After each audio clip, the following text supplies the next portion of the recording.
Bonjour à tous et bienvenue dans cette nouvelle vidéo du trading.fr. Bienvenue, nous sommes le 19 octobre aujourd'hui, jour anniversaire du crash de 87.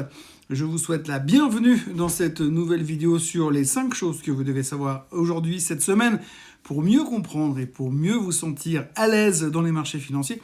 Ça aussi, et rejoindre Jonathan, bien sûr, dans la salle de trading en live pour voir comment ça marche bien. Avoir à renouveau les scores de cette semaine, ça fonctionne super bien. Et puis, comme on va en parler dans cette vidéo, eh bien, le monde des algos est en train de prendre le pouvoir, ce qui fonctionne très bien avec les méthodes de Jonathan. Tout d'abord, la première chose qu'il faut savoir cette semaine, c'est que les chiffres du trimestre ont donc commencé à sortir et ça se passe plutôt pas mal. Ça se passe plutôt pas mal, pas sur le fond, mais sur la forme, parce que tout est une question d'interprétation, puisqu'il nous suffit simplement d'être meilleur que les attentes, si possible, sur toute la totalité des points importants sur le bilan financier des sociétés. Pour l'instant, ça se passe plutôt pas mal. On a vu que le secteur bancaire était en pleine forme et que les chiffres étaient très bons, donc ça a rassuré le marché. Et puis on a enchaîné toute la semaine avec les premiers chiffres autres que les bancaires. Et puis là, cette semaine, on a attaqué directement avec Netflix. Netflix qui a pulvérisé les attentes de loin, les nouveaux abonnés, mais aussi les attentes financières. Les analystes avaient tout réduit à la baisse depuis quelques mois et ils se sont fait avoir encore une fois, mais de bien, puisqu'on attendait 1,1 million de nouveaux abonnés et que Netflix a annoncé 2,4 millions sur le trimestre. Et puis on attendait aussi des EPS à 2,14 et ça sort à 3,16, donc ils sont complètement à côté de la plaque. Et c'est pas une surprise, ce matin Netflix est indiqué en hausse de 15% à l'ouverture aux États-Unis cet après-midi. Donc ça donne plein d'engouement pour les prochains résultats. Et les prochains résultats qu'on attend avec impatience, ce sera donc Tesla après la clôture ce soir aux États-Unis et IBM avant l'ouverture, qui seront les juges de paix. Donc on va continuer avec cette vague de résultats, mais pour l'instant, les résultats sont bons, mais ce qu'il faut surtout noter, c'est que les analystes ont tellement réduit leurs attentes que finalement, les sociétés n'ont pas à faire de grands efforts pour passer par-dessus la limite et se retrouver avec des relativement bons chiffres sur le trimestre. La deuxième chose dont il faut qu'on aborde le sujet, j'en ai encore parlé avec Jonathan cette semaine, eh bien ce qu'il faut retenir, c'est que les algos sont au pouvoir. On voit que ces derniers jours, il n'y a que ça qui se produit, il n'y a que ça qui fonctionne.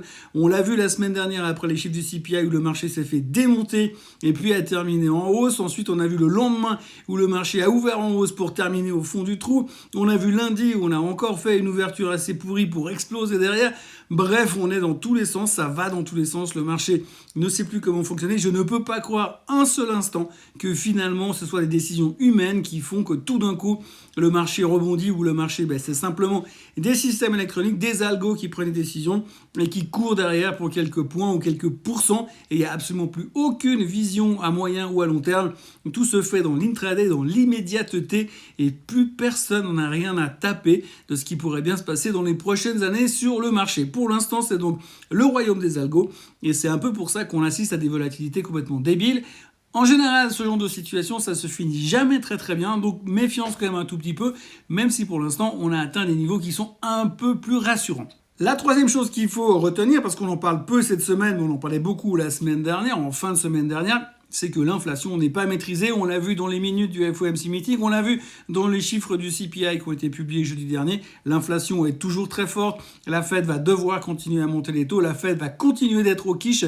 La Fed va continuer sa volonté de vouloir freiner l'inflation envers et contre tout et se préoccupe que très peu du risque de récession qu'il y a derrière. Ça, il faut que ce soit très clair. Tant qu'on n'a pas des gros mouvements à la baisse sur les chiffres de l'inflation, aux États-Unis, on l'a vu la semaine dernière, c'est sorti à 8,2. Ce matin, en Angleterre, c'est sorti à 10,1% d'inflation en Angleterre. Et du coup, eh bien, tout le monde se dit que c'est pas fini et on n'a pas terminé de parler, on n'a pas fini de parler de la hausse des taux et du hawkishness de la Fed. Donc l'inflation n'est pas sous contrôle et l'inflation n'est pas transitoire. Et quatrième chose qu'il faudra savoir aussi, c'est la redistribution des supports. La semaine dernière, je vous parlais d'un support à 3585 qui représentait la moyenne mobile des 200 semaines sur le S&P 500. Le support qui a cassé lors de la publication du CPI pour aller chercher un autre support qui est les 3500. Les 3500, ça correspond à ce qu'on appelle les 50% de retracement depuis le bas du mois de mars 2020 et le haut du mois de décembre 2021. Ça représente 50% de retracement. À 3500, on était tapé exactement ce niveau-là avant d'assister à un rebond spectaculaire jeudi dernier, d'où la présence, obsessionnelle des algos sur le marché. J'en profite pour ajouter un 4 points prime, qui est le fait que depuis que la Banque d'Angleterre et que le gouvernement britannique a complètement tourné la veste par rapport à ces décisions d'il y a quelques semaines, eh bien, on a quand même laissé traîner dans le marché que cette intervention et ce changement de position du gouvernement britannique, qui a d'ailleurs viré son ministre des Finances, eh bien, est plutôt encourageant pour les marchés parce qu'apparemment, il nous aurait évité un Lehman Brothers numéro 2. Comme quoi, à peine la reine a le dos tourné, c'est déjà le bordel en Angleterre. Et puis le 5e point qu'il faut retenir cette semaine, c'est la manipulation du pétrole par le gouvernement américain. Oui, en l'occurrence, eh bien, on l'a vu ces derniers temps, le pétrole ne fait plus que baisser depuis que l'OPEP a décidé de couper sa production de 2 millions de barils par jour.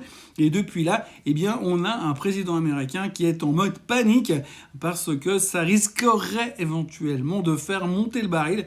Et si ça fait monter le baril, c'est pas bon puisqu'il y a les élections de mi-mandat qui auront lieu le 8 novembre. Et si le baril est trop cher, eh bien les démocrates ont très peur que finalement le peuple vote de l'autre côté, du côté républicain, et donc leur fasse pas perdre la majorité au Congrès et au Sénat, ce qui fait que du coup le pays deviendrait ingouvernable, enfin encore un peu moins gouvernable qu'il n'est aujourd'hui. Donc en fait, la grosse crainte du moment, c'est le prix du baril, et c'est ce que M. Biden est en train de mettre au point numéro 1 de son agenda, puisque tous les jours qui passent, M. Biden est en train d'essayer de faire baisser le baril par tous les moyens.